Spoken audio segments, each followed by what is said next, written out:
young and in me prime, as lazy as can be, I stepped on board a Mersey flatter number 23. Bamalam Productions proudly presents Scuttled, Episode 5, in association with the Museum of London Archaeology and the Arts and Humanities Research Council. Directed by James Steventon. Written by Ian Winterton. With Neil Bell, Isabel Hague, Janine Lanek, Katie Moore and Paul Rigby. Produced by Kelly Griffiths, James Steventon and Ian Winterton. Raining begun, it went dark with cloud. I catch me foot in stern rail and went slurring right on deck, and I went head first down SCUTTLED and I nearly broke me. That day, fighting the soldiers, my back was the end of me on Foxglove. Not quite, it wasn't. Clock were ticking from then on, though, and, not long after, old Queen Vic popped her clogs in '01.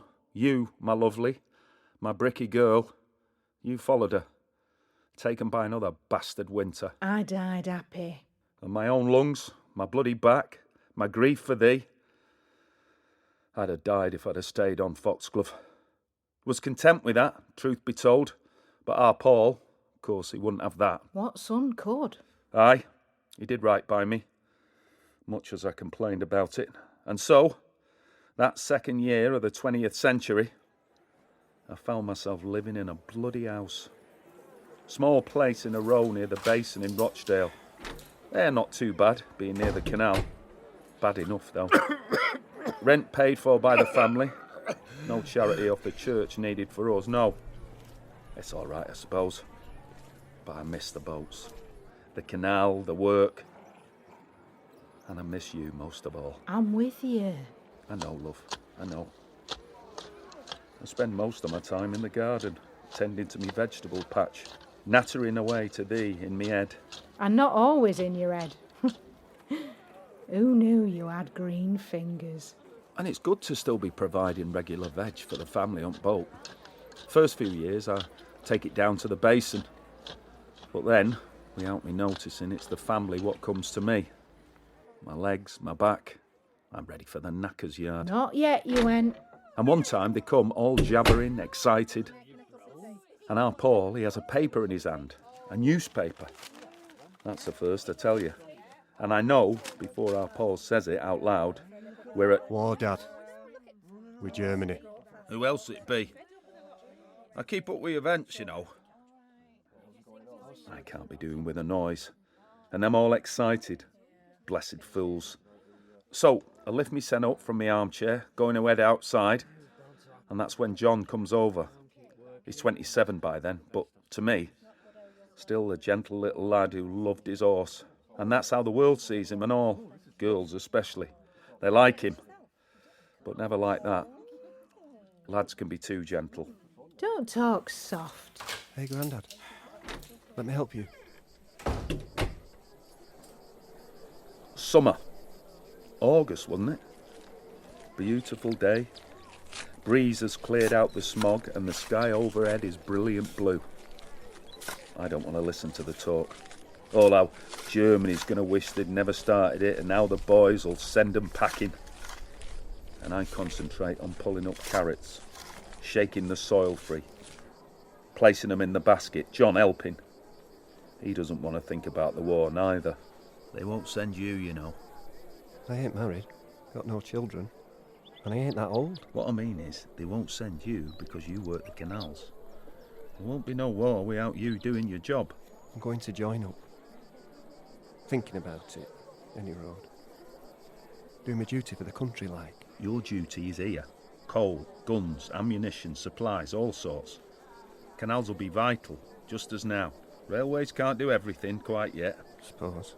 Just like they'll still need men to mine the coal, so they'll still need likes of you to get the coal where it needs to be. You mark my words, lad. You're staying where you belong. On the boats. You'd have been right and all if the government had any sense. If. Over by Christmas? My arse. And even with most of the young lads volunteering, it wasn't enough for that war. So, January 1916, conscription for all healthy single men aged between 18 and 41. There were exceptions, mining, railways, dockers, all sorts. Made them reserved occupations, essentials to the war effort.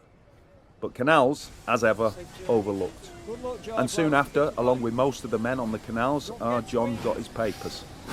Like a lot round our way, it was the loyal North Lancashire Regiment for him.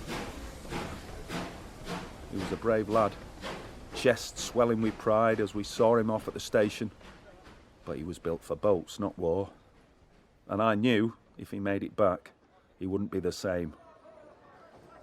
And the canals, men left, like our Paul, were worked to exhaustion to keep it going.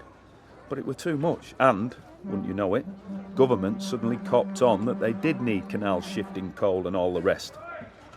So they sent us men to work the warehouses, and the boats and all. Men and boys who'd never set foot on a boat in their lives. It went about as well as you'd expect. One time, not far from the end of the war, I went down the wharf side and saw the lad, Stephen, who'd been assigned to help our Paul on Primrose. Stephen was 16, 17, and he'd been working the boat 6 months by that point. Still didn't have the first clue about anything. I get there just as the horse is stepping off, Stephen leading it by the head collar. I see right away what's up. Whoa, hold there! Whoa, whoa, hold there, hold! But I'm too far away, and our Paul, his hand on the tiller, don't hear me in time. Stephen's attached the horse to the boat, but without hooking it round the blocking up first. So poor bloody nag starts off pulling the entire weight of the boat from a standing start, with cargo that's the best part of 60 tons. Hold the horse! Grab its head collar! But by the time Paul had realised what was wrong, poor bloody horse was dripping with sweat, its heart near to bursting. You flaming idiot! How many times have I told you? I'm sorry, Mr. Ashworth, I'm sorry. And then I saw the rope go slack, and the horse, that proud bloody horse, it sinks slowly to its knees. War finished off a lot of things. Canals was one of them. Run into the ground, half the men gone, a good portion never coming back, like Charlie Jackson, the shover, killed at Passchendaele. By the time the armistice came in 1918, I was ready to give up, ready to come join you, my love. Life I'd known, life my father and mother had known, was all coming to an end. Didn't see no reason to carry on. But giving up, that were never you, Thomas Ashworth. You had your garden, the family, the grandchildren, the great-grandchildren. Aye. And John. And John. He made it through the war. He started off in India, then saw time in East Africa. Strange places for war, to our minds. And though he saw fighting and death, he was spared the horrors of the Western Front until 1918. The 100 Days Offensive, it came to be called, the final push, after how many other final pushes, to get Germany to finally surrender. And it worked, but not before our John, that sweet boy who loved horses, lost half his face to shrapnel at the Second Battle of the Somme. He didn't die. Spent the last few weeks of the war at a field hospital, then got shipped home. Half his face still bandaged to live with me, his old grandad. Didn't seem it at the time, but it was a blessing. For both of you. He didn't talk about it. I wouldn't expect him to. But I heard him most nights cry out in his sleep. Or lie, quietly sobbing, rocking himself like a baby. I wanted to go to him, to hold him, to make it all better, like I had 100 times before when he'd been a lad. This wasn't no scraped knee, though, or burn off the ropes, or thumb he'd hit with a hammer. This was his face, and deeper than that, his soul. It was like Uncle Harry after the fire, only far worse, because it came with years of horror and all. John was in hell, and there wasn't nothing I could do to help. And one night, awake, my flaming bladder, and I sat there on my bed, about to push myself up, when I notice it. The quiet, the silence, and somehow I know. I lit the paraffin lamp by my bed and hurried, as much as I could hurry by now, down the stairs. There was a letter on the table in the sitting room. Even with the lamp turned up full with my old eyes, I couldn't read the words, but I didn't need to. I pulled on my clogs and went out into the night, shouting his name, praying to God he'd hear me and come back. John! John! One gas street lamp on the corner, neither use nor ornament. Its weak glow showed up the cobbles, but blocked out the rest of the moonlit night. I had to get past it, down to the dark, so I could have a proper look. Free of the gaslight, with the stars and half the moon above, I could see properly at last. And there he was, John, down by the basin, standing on the edge of the wharf, head bowed. I went to shout, thought better of it. Startling him might have made him jump. And if he jumped, went into the drink, me, state my old body were in, I couldn't have saved him. So I walks down, slowly, calmly, like I was just out for a nighttime stroll. And as I get close, I see he has a rope around his waist, and tied to the other end, held in both his hands, a ruddy great ramshorn hook that had once been on one of the cranes and now was a block of rusty iron. If John went in the water, he'd go straight to the bottom. It took everything I had not to rush at him, grab him, drag him back. Knew that if I tried that, I might as well just push him in. No. All I had was one thing. You were his granddad. John! What's all this, eh? Just leave me be. Please. As if I can do that. Sorry, Grandad. Sorry. Oh, my sweet lad. My sweet lad. Can I come over? Put my arm round you? No. You'll not stop me. This is what I want. To drown. Down there. In the black. It's all I've thought of for so long. Before I came back home. Well, still. Over there. Aye. I'd sit there. In the trench. Day or night. And I'd see a crump, crump, crump in the distance. And all I'd see, over and over, is me. Doing this. Tying this rope around my waist. Weighing it down. And then stepping off into the cup. The bliss, Grandad. The bliss that'll come. The peace. It's calling me. So powerful.